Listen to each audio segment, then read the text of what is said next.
Sir, ಒಂದು ಬುರುಡೆಯ ಕತೆ. ಬುಡೆ ಕತೆ ಅಲ್ರಿ, ಯಾರ್ದೋ ಜೀವ ಹೋಗಿದೆ, ನೀವು ಅದಕ್ಕೆ ಬುಡೆ ಅಂತ ಬ್ರ್ಯಾಂಡ್ ಮಾಡೋದಾಯ್ತು ಅಂತಂದ್ರೆ ಆ ಜಾಗದಲ್ಲಿ ನಿಮ್ಮ ಮನೆಯವರು, ನಿಮ್ಮ ಮಕ್ಕಳು ಅಥವಾ ಮಾಧ್ಯಮದವರು ಇದ್ದಿದ್ರೆ ಇದೇ ರೀತಿ ಬುಡೆ ಅಂತ ನೀವು ಹೇಳಿದಾರ? SIT ಅವರು ಕಾನೂನಾತ್ಮಕವಾಗಿ ಏನೂ ಮಾಡ್ತಾ ಇಲ್ಲ, ಬಟ್ ಏನೋ ಸಿಕ್ಕಿದೆ ಅಂತ ಎಲ್ಲರೂ ಗೊತ್ತಿದೆ. ಅದನ್ನ ಬಚ್ಚಿಡ್ತಾ ಇರೋದು ಸರ್ಕಾರ, ಹೋಮ್ ಮಿನಿಸ್ಟರು, ಜೊತೆನಲ್ಲಿ SIT. ಮಾಸ್ಕ್ ಮನೆಲ್ಲ ಸುಳ್ಳು ಹೇಳ್ತಾ ಇದ್ರೆ ಅದನ್ನು ವರದಿ ಕೊಡ್ಲಿ. ನನ್ನ ತಾಕತ್ತಿದ್ರೆ, ದಮ್ಮು ತಾಕತ್ತು ಸರ್ಕಾರಕ್ಕಿದ್ರೆ ಅದನ್ನ ಹೇಳೋ ತಾಕತ್ತು ಅವ್ರಿಗಿಲ್ಲ. ಎಂಟೈರ್ ಈ ಕೊಲೆಗಳಿಗೆ 1977ರಲ್ಲಿ ನಡೆದಂತ ಎಮರ್ಜೆನ್ಸಿ ಏನಿದೆ, ಎಮರ್ಜೆನ್ಸಿಯೇ ಟರ್ನಿಂಗ್ ಪಾಯಿಂಟ್ ಈ ಕೊಲೆಗಳಿಗೆ ಅನ್ನೋದು ಒಂದು ಅಂಶ ಅಲ್ಲಿ ಬೆಳಕಿಗೆ ಬರ್ತದೆ. ಈ ಒಂದು ಧರ್ಮಸ್ಥಳದ ಕುಟುಂಬದವರ ಮೇಲೆ ಅವರೇ ಪಬ್ಲಿಷ್ ಮಾಡಿರುವಂತ ಒಂದಷ್ಟು ಮಾಹಿತಿಗಳ ಪ್ರಕಾರ 2000ಕ್ಕೂ ಹೆಚ್ಚು OSಗಳು ಪೆಂಡಿಂಗ್ ಇದೆ. OS ಅಂತಂದ್ರೆ ಸಿವಿಲ್ ಸೂಟ್ಗಳು. ಅಂದ್ರೆ ಅಷ್ಟು ಸಿವಿಲ್ ಸೂಟ್ಗಳು ಹೆಂಗ್ ಸಾಧ್ಯ? ಪಾರದರ್ಶಕತೆ ಮೇಂಟೈನ್ ಮಾಡದೆ ಈ ಒಂದು ಎಂಟೈರ್ ತನಿಖೆನ ಬಚ್ಚಿಟ್ಕೊಂಡು ಸೀಕ್ರೆಟ್ ಆಗಿ ಕೊಲೆಗಾರರುಗಳಿಗೆ ಹೆಲ್ಪ್ ಮಾಡಕ್ಕೋಸ್ಕರ ಮಾಡ್ತಾ ಇರುವಂತ ತನಿಖೆನ ನಮ್ಮನ್ನ ಕೇಳಿದ್ರೆ ಏನ್ ಸಿಕ್ತು ಅಂತಂದ್ರೆ ಉತ್ತರ ಕೊಡ್ಬೇಕಾದ್ರು SIT ಚೀಫ್ ಮೊಹಂತಿ ಅವರು. ನಮಸ್ತೆ, ಈ ಸಂಜೆ ನ್ಯೂಸ್ ಇವತ್ತಿನ ವಿಶೇಷ ಕಾರ್ಯಕ್ರಮಕ್ಕೆ ಸ್ವಾಗತ. ನಾನು ಭಾಸ್ಕರ್ ತೋಟಗೆರೆ. ನಮ್ಮ ನೇರ ನಿಷ್ಠುರವಾದಂತ ಪ್ರಶ್ನೆಗೆ ಉತ್ತರಿಸೋದಕ್ಕೆ ಇದೀಗ ನಮ್ಮ ಜೊತೆ ವಕೀಲ್ ಸಾಬ್ ಅಂತಾನೆ ಖ್ಯಾತಿ ಗಳಿಸಿರುವಂತ ಜಗದೀಶ್ ಅವರಿದ್ದಾರೆ, ಲಾಯರ್ ಜಗದೀಶ್ ಅವರಿದ್ದಾರೆ. ಕಾರ್ಯಕ್ರಮಕ್ಕೆ ವೆಲ್ಕಮ್ ಮಾಡ್ಕೊಳ್ತೀನಿ. ಸಾಕಷ್ಟು ಪ್ರಶ್ನೆ ಕೇಳ್ತಾ ಹೋಗೋಣ. ಸರ್ ನಮಸ್ತೆ, ತಮಗೆ ಕಾರ್ಯಕ್ರಮಕ್ಕೆ ಸ್ವಾಗತ. ಸರ್, ಒಂದು ಬುರುಡೆಯ ಕತೆ, ಅದ್ರ ಬಗ್ಗೆ ತಮ್ಮ ಅಭಿಪ್ರಾಯ ಏನು ಸರ್? ಒಂದು ಬುರುಡೆ ಅಂತ ಪ್ರಶ್ನೆ ಅಲ್ಲ ಇಲ್ಲಿ sir. There is a mass murder ಆಗಿದೆ, ಇಲ್ಲಿ ರೇಪ್ ಆಗಿದೆ. ಹಂಗಾಗಿ ಬುಡೆ ಅನ್ನೋ ಒಂದು ಪದ ಏನ್ ಬಳಕೆ ಮಾಡ್ತಾ ಇದೆ ಅದು ಕೂಡ ನಿಜವಾಗ್ಲೂ ಒಂಥರ ಅದು ಒಂದು ರೀತಿಯ ಒಂದು ಅಪರಾಧನ ಅಂತ ಹೇಳ್ಬೋದು. ಯಾಕಂದ್ರೆ ದಟ್ ಈಸ್ ಒಂದು SIT ಅಲ್ಲೊಂದಷ್ಟು ಜೀವಗಳು ಹೋಗಿದೆ, ಅತ್ಯಾಚಾರ ಆಗಿದೆ ಅಂತಂದ್ರೆ ಅದಕ್ಕೆ ನೀವು ಒಂದು ತಮಾಷೆಯಾಗಿ ಬುರುಡೆ ಅಂತ ಹೇಳೋದಾದ್ರೆ ಖಂಡಿತವಾಗಿ ಇದು ಅಕ್ಷಮ್ಯ. ಇದು ನಿಜವಾಗ್ಲೂ ಯಾರು ಬಳಸಬಾರ್ದು ಅಂತ ನಾನು ನಿಮ್ಮ ಮಾಧ್ಯಮದ ಮುಖಾಂತರ ಕೇಳ್ಕೊಂತೀನಿ. ಇದು ಬುಡೆ ಕತೆ ಅಲ್ರಿ, ಯಾರ್ದೋ ಜೀವ ಹೋಗಿದೆ, ನೀವು ಅದಕ್ಕೆ ಬುಡೆ ಅಂತ ಬ್ರ್ಯಾಂಡ್ ಮಾಡೋದಾಯ್ತು ಅಂತಂದ್ರೆ ಆ ಜಾಗದಲ್ಲಿ ನಿಮ್ಮ ಮನೆಯವರು, ನಿಮ್ಮ ಮಕ್ಕಳು ಅಥವಾ ಮಾಧ್ಯಮದವರು ಇದ್ದಿದ್ರೆ ಇದೇ ರೀತಿ ಬುಡೆ ಅಂತ ನೀವು ಹೇಳಿದಾರ? ಹೇಳ್ತಾ ಇರ್ಲಿಲ್ಲ. ಸೊ ಹಂಗಾಗಿ ದಯಮಾಡಿ ಯಾವುದಾದ್ರೂ ಒಂದು ಚರಿತ್ರೆನೋ ಅಥವಾ ಒಂದು ತನಿಖೆನೋ ಒಂದು ಸಾವು ಬಗ್ಗೆ ನಾವು ಮಾತಾಡ್ಬೇಕಾದ್ರೆ ಕನಿಷ್ಠ ಮರ್ಯಾದೆಗಳನ್ನು ಕೂಡ ಮಾಧ್ಯಮದವರು ಕಾಪಾಡ್ಕೊಳ್ಬೇಕು. ಬರೀ ನೆಗೆಟಿವ್ ಪ್ರೊಪಗಂಡ ಅಥವಾ ಅದನ್ನ ಬುಡೆ ಅಂತ ಹೇಳಿ ಅದನ್ನ ನೆಗೆಟಿವ್ ಪ್ರೊಪಗಂಡ ಮಾಡೋದು, ಬುಡೆ ಅಂತ ಹೇಳಿ ಯಾವ ಲೆಕ್ಕದಲ್ಲಿ ಬುಡೆ ಅದು? ಬುಡೆ ಅಂತ ಹೇಳ್ತಾ ಇರೋದು ಸುಳ್ಳು ಹೇಳ್ತಾರಂತ ಮಾಧ್ಯಮಗಳ ಬಗ್ಗೆ ಬುಡೆ ಅಂತ ಹೇಳ್ಬೇಕಾಗೆ ಬಗ್ಗೆ ಹೊರತು ಖಂಡಿತವಾಗಿ ಆ ತನಿಖೆ ಬುಡೆ ಅಲ್ಲ.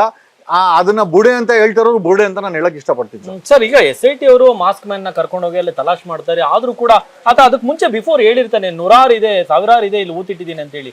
ಸೊ ಸಿಕ್ಕಿದ್ ಎಷ್ಟು ಅಂತ ಹೇಳಿ ಬೆರಳೆಣಿಕೆ ಅಷ್ಟ ಸರ್? ಅಲ್ಲ ಸರ್, ಈಗ ನಾವು ಊಹೆ ಯಾಕೆ ಮಾಡ್ಕೊಳ್ಬೇಕು? ಇದನ್ನ ಹೇಳ್ಬೇಕಾದವರು SIT. ಬಾಯಿ ಮುಚ್ಕೊಂಡು ಸೀಕ್ರೆಟ್ ಆಗಿ ಅದನ್ನ ಬಚ್ಚಿಡ್ತಾರೋ ಯಾರು? SIT ಅವರು ಪಾರದರ್ಶಕತೆ ಹೇಳ್ದೆ ನಮ್ಮನ್ನ ನೀವು ಪ್ರಶ್ನೆ ಕೇಳಿದ್ರೆ ನಾನಂತೂ ತನಿಖೆ ಮಾಡಿಲ್ಲ ಅಲ್ಲಿ, ಬಟ್ ಏನೋ ಸಿಕ್ಕಿದೆ ಅಂತ ಎಲ್ಲರೂ ಗೊತ್ತಿದೆ. ಅದನ್ನ ಬಚ್ಚಿಡ್ತಾ ಇರೋದು ಸರ್ಕಾರ, ಹೋಮ್ ಮಿನಿಸ್ಟರು, ಜೊತೆನಲ್ಲಿ SIT. ಪಾರದರ್ಶಕತೆ ಮೇಂಟೈನ್ ಮಾಡದೆ ಈ ಒಂದು ಎಂಟೈರ್ ತನಿಖೆನ ಬಚ್ಚಿಟ್ಕೊಂಡು ಸೀಕ್ರೆಟ್ ಆಗಿ ಕೊಲೆಗಾರರುಗಳಿಗೆ ಹೆಲ್ಪ್ ಮಾಡಕ್ಕೋಸ್ಕರ ಮಾಡ್ತಾ ಇರುವಂತ ತನಿಖೆನ ನಮ್ಮನ್ನ ಕೇಳಿದ್ರೆ ಏನ್ ಸಿಕ್ತು ಅಂತಂದ್ರೆ ಉತ್ತರ ಕೊಡ್ಬೇಕಾದ್ರು SIT ಚೀಫ್ ಮೊಹಂತಿ ಅವರು ಬಾಯ್ ಬಿಟ್ಟು ಹೇಳಿ. ನಾವು ಅದಕ್ಕೆ ಆವಾಗ ನಮಗೂ ಗೊತ್ತಾಗುತ್ತೆ, ನಾವು ನಿಮ್ಗೆ ಹೇಳ್ಬೋದು, ನಿಮ್ಗೆ ಗೊತ್ತಾಗುತ್ತೆ. ಅದು ಉತ್ತರ ಕೊಡ್ಬೇಕಾದ್ರು ಮೊಹಂತಿ ಹೊರತು ನಾನಲ್ಲ, ಜಗದೀಶ್ ಅಂತೂ ಅಲ್ಲ ಸರ್. ಸರ್, ಇನ್ನು ಕೆಲವರು ಹೇಳುವಂತ ಪ್ರಶ್ನೆ, ನಮ್ಮ ಪ್ರಶ್ನೆ ಅಲ್ಲ, ಕೆಲವರು ಕೇಳ್ತಾ ಇರುವಂತ ಪ್ರಶ್ನೆ, ಮಾಸ್ಕ್ ಮ್ಯಾನ್ ಅನ್ನ ಇವರೇ ಕ್ರಿಯೇಟ್ ಮಾಡದಂತವ್ರು ಅಂತ ಹೇಳಿ. ಸೊ ಯಾಕಂದ್ರೆ ಮಹೇಶ್ ತಿಮ್ರೋಡಿ ಅವರ ಮನೆಯಲ್ಲಿ ಆತನ ಮೊಬೈಲ್ ಸಿಗುತ್ತೆ, ಹೇಗೆ ಇದೆಲ್ಲ ಅಂತ ಹೇಳಿ ಸರ್? ಇರ್ಬೋದು ಸರ್, ಹೋಗಿ ಭೇಟಿ ಮಾಡಿರ್ಬೋದು, ಏನು ಮತ್ತೆ ಆತ ಹಾಗಾರೆ ಅಲ್ಲಿಗೆ ಬರಕ್ಕೆ ವಕೀಲರನ್ನ ಭೇಟಿ, ಹಂಗಾರೆ ವಕೀಲರ ಜೊತೆ ಮಾತಾಡಂಗಾರೆ ವಕೀಲರು ಅಪರಾಧಿಗಳಾಗಾರೆ? ಮಹೇಶ್ ತಿಮ್ರೋಡಿ ಮನೇಲಿ ಫೋನ್ ಸಿಕ್ಬಿಟ್ರೆ ಅಪರಾಧಿ ಅನ್ನೋದು ಎಸ್ಟಾಬ್ಲಿಷ್ ಮಾಡಿ, ಅಂದ್ರೆ ಕೊಲೆ ನಡೆದಿಲ್ಲ ಅನ್ನೋದನ್ನ ಎಸ್ಟಾಬ್ಲಿಷ್ ಮಾಡ್ತಾ ಇದಾರೆ ಇವರು. ಹೇಳಿ ಹಾಗಾರೆ ಅದನ್ನ ಸರ್ಕಾರ ಹೇಳಿ, ಕೊಲೆ ನಡೆದಿಲ್ಲ, ಮಾಸ್ಕ್ ಮನೆಲ್ಲ ಸುಳ್ಳು ಹೇಳ್ತಾ ಇದ್ರೆ ಅದನ್ನು ವರದಿ ಕೊಡ್ಲಿ. ನನ್ನ ತಾಕತ್ತಿದ್ರೆ, ದಮ್ಮು ತಾಕತ್ತು ಸರ್ಕಾರಕ್ಕಿದ್ರೆ ಅದನ್ನ ಹೇಳೋ ತಾಕತ್ತು ಅವ್ರಿಗಿಲ್ಲ. ವರದಿ ಮಾಧ್ಯಮದವರು ಸುಳ್ಳು ಹೇಳ್ತಾ ಇದ್ದಾರೆ ಅಂತ on the floor of assembly home minister ಹೇಳಿದ್ದಾರೆ. ಮಾಧ್ಯಮಗಳು ಏನೇನೋ ಬರ್ತಾ ಇದೆ ಅದೆಲ್ಲ ಸುಳ್ಳು, ಮತ್ತೆ ಸತ್ಯ ಏನು? ಸತ್ಯ ಹೇಳಕ್ಕೆ ಅವ್ರಿಗೆ ಮೀಟ್ರ್ ಇಲ್ಲ. ಈಗ ಸುಮ್ಮನೆ ಅಲ್ಲಿ ನಡೆದಿರುವಂತ ತನಿಖೆಯನ್ನು ದಿಕ್ಕು ತಪ್ಪಿಸ್ಲಿಕ್ಕೆ ಸೀಕ್ರೆಟ್ ಆಗಿ ಬಚ್ಚಿಟ್ಕೊಂಡು ಐ ಆಮ್ ಶ್ಯೂರ್ ಮಹೇಶ್ ಮೇಲೆ FIR ಮಾಡೋದು, ನಮ್ಮಗಳ ಮೇಲೆ FIR ಮಾಡೋದು, ಧ್ವನಿ ಮಾಡೋರ ಮೇಲೆ, ಆ ಮಾಸ್ಕ್ ಮನ್ ಮೇಲೆ ತಗೊಂಡಾಗ ಅರೆಸ್ಟ್ ಮಾಡೋದು, fine, everything is set and dine. ನಿಮ್ಗೆ ಸರಿ ಅನ್ಸಿದ್ರೆ ನಾವೆಲ್ಲ ಕೋಆಪರೇಟ್ ಮಾಡಕ್ಕೆ ರೆಡಿ ಇದ್ದೀವಿ. ಮಾಸ್ಕ್ ಮ್ಯಾನ್ ತಪ್ಪಿದ್ರೆ ಅವನು ತೊಗೊಂಡು ಊರಿಗೆ ಹಾಕಿ, ನಮ್ಗೇನು ಸಮಸ್ಯೆ ಇಲ್ಲ. ಮಹೇಶ್ ತಿಮ್ರೋಡಿ ಅವ್ರು ತಪ್ಪು ಮಾಡಿದ್ರೆ ಅವ್ರ ಮೇಲೆ FIR ಆಗಲಿ, ಸಮಸ್ಯೆ ಏನಿಲ್ಲ. ಅವ್ರು ರೇಡ್ ಮಾಡ್ತೀರಾ ಏನು ಸಮಸ್ಯೆ ಇಲ್ಲ, ನಮ್ಮ ಮನೆಯಲ್ಲಿ ನುಗ್ತೀರಾ ಸಮಸ್ಯೆ ಏನಿಲ್ಲ. Everything is set and done in the process of law. But ಆದ್ರೆ ತನಿಖೆಯಲ್ಲಿ ತಪ್ಪಿಸ್ತಾ ಇದ್ದೀರಾ. ಈ ಎಂಟೈರ್ ತನಿಖೆನ ದಿಕ್ ತಪ್ಪಿಸಕ್ಕೆ ಇದನ್ನೆಲ್ಲ ನೀವು ಮಾಡ್ತಾ ಇರೋದು. The main focus should be on the investigation. ಅಲ್ಲಿ ಇನ್ವೆಸ್ಟಿಗೇಷನ್, ಅಲ್ಲಿ ಒಂದಷ್ಟು ಜನ ಸತ್ತಿದ್ದಾರೆ, ಮತ್ತೆ ಆಮೇಲೆ ಎಂಟೈರ್ ಈ ಕೊಲೆಗಳಿಗೆ 1977ರಲ್ಲಿ ನಡೆದಂಥ ಎಮರ್ಜೆನ್ಸಿ ಏನಿದೆ, ಎಮರ್ಜೆನ್ಸಿಯೇ ಟರ್ನಿಂಗ್ ಪಾಯಿಂಟು ಈ ಕೊಲೆಗಳಿಗೆ ಅನ್ನೋದು ಒಂದು ಅಂಶ ಅಲ್ಲಿ ಬೆಳಕಿಗೆ ಬರ್ತದೆ. ಏನಂತಂದ್ರೆ 1977ರಲ್ಲಿ ಎಮರ್ಜೆನ್ಸಿ ಬಂದಾಗ ಉಳುವವನೇ ಒಡೆಯ ಅಂತ ಈ ಒಂದು ಸರ್ಕಾರ ತಗೊಂಬಂದಾಗ ಒಂದಷ್ಟು 3,500-4 ಸಾವಿರ ಎಕರೆ ಈ ಒಂದು ಆಡಳಿತದ ಕೆಳಗಡೆ ಇತ್ತು, ಏನು ಈ ಧರ್ಮಸ್ಥಳದ ಆಡಳಿತ ಕೆಳಗಡೆ, ಅದೆಲ್ಲ ಉಳುವವನೇ ಹಾಕೊಳ್ತಾರೆ ಅದನ್ನ. ಸೊ ಅಲ್ಲಿಂದ ಒಂದು ರೊಚ್ಚಿಗೆದ್ದು ನಮ್ಮ ಜಮೀನುಗಳನ್ನ ಇವ್ರು ಹಾಕೊಂಡಿದಾರ ಅಂತೇಳಿ ಅದನ್ನ ಮತ್ತೆ ಮರು ವಶ ಪಡಲು ಅಂತ ಪ್ರಕ್ರಿಯೆ ಏನಿದೆ, ಆ ಪ್ರಕ್ರಿಯೆಯಲ್ಲಿ ನಡೆಯುವಂಥ ಕೊಲೆಗಳು ಅನ್ನೋದನ್ನ, ಯಾಕಂದ್ರೆ ಇಷ್ಟು ಕಡೆ ಈ ಕೊಲೆಗಳಿಗೆ ಮತ್ತೆ ರಿಯಲ್ ಎಸ್ಟೇಟ್ಗೆ ತುಂಬಾ ದೊಡ್ಡ ಲಿಂಕ್ ಇದೆ. ಯಾಕೆ ಅಂತಂದ್ರೆ ಈ ಒಂದು ಧರ್ಮಸ್ಥಳದ ಕುಟುಂಬದವರ ಮೇಲೆ ಅವರೇ ಪಬ್ಲಿಷ್ ಮಾಡಿರೋ ಅಂತ ಒಂದಷ್ಟು ಮಾಹಿತಿಗಳ ಪ್ರಕಾರ 2,000ಕ್ಕೂ ಹೆಚ್ಚು OSಗಳು ಪೆಂಡಿಂಗ್ ಇದೆ. OS ಅಂತಂದ್ರೆ ಸಿವಿಲ್ ಸೂಟ್ಗಳು. ಅಂದ್ರೆ ಅಷ್ಟು ಸಿವಿಲ್ ಸೂಟ್ಗಳು ಹೆಂಗ್ ಸಾಧ್ಯ? ಈಗ ನೋಡಿ, ನಮ್ದು ಕೂಡ ಬಾಲಗಂಗಾ ಸ್ವಾಮೀಜಿ ಮಠ ಇದೆ, ಅವ್ರ ಹತ್ರನೂ ಸಾಕಷ್ಟು ಜಮೀನುಗಳಿದೆ, 500ಕ್ಕೂ ಹೆಚ್ಚು ಎಜುಕೇಶನ್ ಇನ್ಸ್ಟಿಟ್ಯೂಟ್ ಇದ್ದಾರೆ. ಎಷ್ಟು OS ಇದೆ ಅವ್ರ ಮೇಲೆ ಪೆಂಡಿಂಗ್ ಅಂತದಿಲ್ಲ. ಎಷ್ಟೋ ಮಠಗಳಿದೆ, ಮಠಗಳ ಮೇಲೆ ಇಲ್ಲದಂತ OS 2,000 OSಗಳು ಕೇವಲ ಈ ಒಂದು ಕುಟುಂಬ ಏನಿದೆ, ಧರ್ಮಸ್ಥಳನ ಆಡಳಿತ ಮಾಡಿದ ಕುಟುಂಬ, ಅವರ ವಿರುದ್ಧ ಮತ್ತೆ ಪರವಾಗಿ, ಮತ್ತೆ ಅವ್ರ ವಿರುದ್ಧ ಇವರು ಹಾಕಿದ್ದಾರೆ, ಇವ್ರ ವಿರುದ್ಧ ಅವರು ಹಾಕಿದ್ದಾರೆ. 2,000ಕ್ಕೂ ಹೆಚ್ಚು OSಗಳು ಪೆಂಡಿಂಗ್ ಇದೆ ಅಂತಂದ್ರೆ ಸಮ್ವೇರ್ ಈ ಒಂದು ಕೊಲೆಗಳಿಗೂ ಆ ರಿಯಲ್ ಎಸ್ಟೇಟು ಮತ್ತೆ ಭೂಮಿಗೂ ಏನೋ ಒಂದು ಲಿಂಕ್ ಇದೆ. ಇದನ್ನ ಎಸ್ಟಾಬ್ಲಿಷ್ ಮಾಡಬೇಕಾದವರು SIT ಅವರು ಆ ಎಸ್ಟಾಬ್ಲಿಷ್ಮೆಂಟ್ ಮಾಡ್ತಾ ಇಲ್ಲ. SIT ಅವರು ಯಾರನ್ನ ತಗೊಂಡೋಗಿ ಒಬ್ಬ ಗೋವಾದಿಂದ ಒಬ್ಬ ವ್ಯಕ್ತಿ ಮಿಸ್ ಆಗ್ತಾನೆ, ಧರ್ಮ ಎಬ್ಬನಿ ಕಟ್ಟಿ ಅಂತ ನಾವು ತಗೊಂಡೋಗಿ SITಗೆ ನಾವು ಫಾರ್ವರ್ಡ್ ಮಾಡಿದ್ರೆ ಆ ದಾಖಲೆ ಧರ್ಮಸ್ಥಳ ಸ್ಟೇಷನ್ ಅಲ್ಲಿ ಇಲ್ಲ, ಅವ್ನು ಮಿಸ್ ಆಗಿದ್ದಾನೆ 2010ರಲ್ಲಿ. ಆ ದಾಖಲೆಯನ್ನು ಸುಟ್ಟಾಕ್ಬಿಟ್ಟಿದ್ದಾರೆ, ಇವರು ನಾಶ ಮಾಡ್ಬಿಟ್ಟಿದ್ದಾರೆ. ಅದನ್ನ ಕೇಳಕ್ ಹೊರ ದಾಖಲೆ ಇಲ್ಲ, ನಾವೇನ್ ಮಾಡೋಣ SIT ಹೇಳ್ತಾರೆ. ಸರ್, SIT ರಚನೆ ಮಾಡಿರೋದು ನಾವು ಕೊಟ್ಟರೆ ಕಂಪ್ಲೇಂಟ್ ಮಾಡಕ್ಕೆಲ್ಲ, ಜೊತೆನಲ್ಲಿ ಅವ್ರ ಸ್ವ-ಇಚ್ಛೆಯಿಂದ ಏನಾದ್ರು ಬೇಕಾದ್ರೆ ತನಿಖೆ ಮಾಡ್ಬೋದು. ಇಷ್ಟು ಹೆಣಗಳನ್ನ ಊತ ಹಾಕಿದ್ರಿ ಅಂತಲ್ಲ, ಅವ್ರಿಗೆ ನೋಟಿಸ್ ಕೊಟ್ಟಿದಾರ? ಇದ್ರಿಗೂ ಒಂದು ನೋಟಿಸ್ ಕೊಟ್ಟಿಲ್ಲ.